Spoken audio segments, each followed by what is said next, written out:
एक जंगल में एक भूरा नाम का हाथी रहता था। वो बड़ा ही घमंडी था।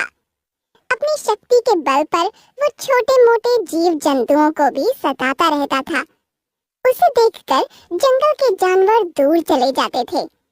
एक बार वो चलते हुए एक पेड़ के पास पहुंचा तो उसे एक नन्ही गिलहरी अपना भोजन इकट्ठा करते हुए दिखाई पड़ी। गिलहरी ने भूरा हाथी पर ध्यान नहीं दिया और अपना काम करती रही। भूरा गुस्से से लाल हो गया। क्यों रे गिलहरी, भूरा को देखकर भी अनदेखा कर रही है?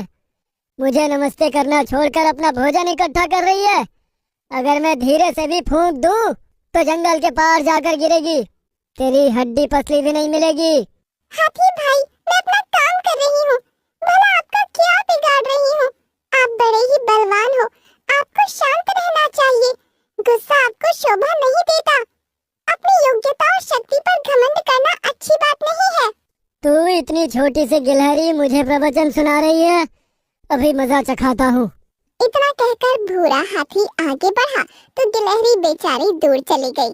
भूरा ने उसका सारा खाना पैर से नष्ट कर दिया और मारने के लिए आगे बढ़ा तो गिलहरी पेड़ पर बने हुए अपने निवास स्थान पर चढ़ गई।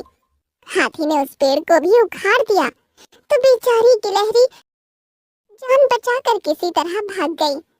भूरा आगे बढ़ा तो उसे एक चींटी शक्कर का दाना ले जाते हुए दिखाई पड़ी। वो बरसात के पहले अपने लिए भोजन की व्यवस्था कर रही थी। उसने अपने बिल में शक्कर के कई दाने इकट्ठा कर लिए थे। भूरा उसके ऊपर भी गुस्सा हो गया। क्यों रे चींटी, मेरे ही रास्ते में बिल बनाकर बैठी है? मेरा रास्ता हमेशा साफ होना चाहिए। चल हट जा, भाग जा यहाँ से। दोबारा मत आना वरना ऊपर पहुँचा दूंगा।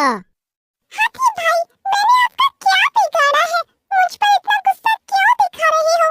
मेरी बात मानो, सुख से जियो और सभी को जीने दो। हैं? पिद्दी चींटी मुझे सिखा रही है, मेरी बात को ठुकरा रही है।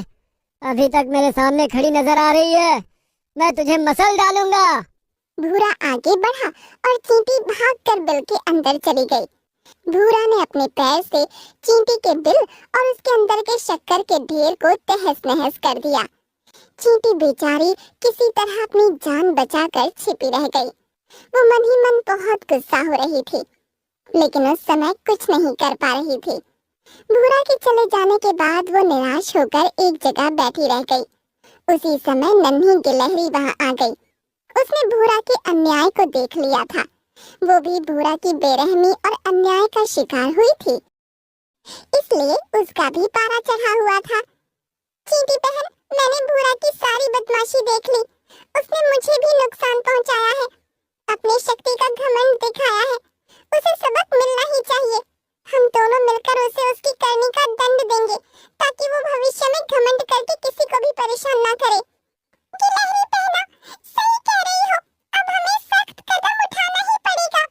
भूरा को सबक सिखाना ही पड़ेगा।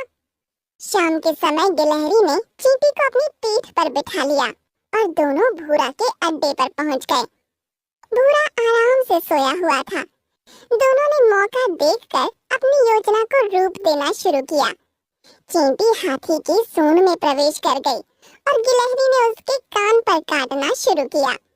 भूरा की सूंड के अंदर चींटी कांपने लगी और कान पर गिलहरी ने हमला करना शुरू कर दिया। इस दोहरे हमले से हाथी परेशान हो गया और उसे पीड़ा होने लगी। वो छटपटाने लगा। अरे मर गया रे! कौन है मेरे सूंड के अंदर? कान में कौन काट रहा है? अरे बचाओ रे! क्या करूं, कुछ समझ में नहीं आ रहा। मेरे नाक कान में कौन काटे जा रहा है? मुझे माफ करो, मुझे बख्श दो। तुम अपनी ताकत के घमंड में जब दूसरों को सताते हो, उन्हें भी कष्ट पहुंचता है। अब स्वयं की तकलीफ बर्दाश्त नहीं हो रही। मैं घमंड नहीं करूंगा, किसी को नहीं सताऊंगा। मुझे क्षमा कर दो, ये काटा काटी बंद करो, मुझको छोड़ो, आजाद करो। मैं वादा करता हूँ किसी को नहीं सताऊंगा। अब तो सबको जीने दोगे? हाँ, सबको आनंद से जीने दूंगा, सबका सम्मान करूंगा। गिलहरी और चींटी हाथी के कान और सूंड से बाहर आ गए। दोनों ने मिलकर हाथी को अच्छा सबक सिखा दिया था। भूरा हाथी की जान में जान आई। उसका घमंड चूर हो चुका था। उसने सर झुका लिया। चींटी गिलहरी के ऊपर सवार हो गई। दोनों वहां से बड़े आराम से चले गए।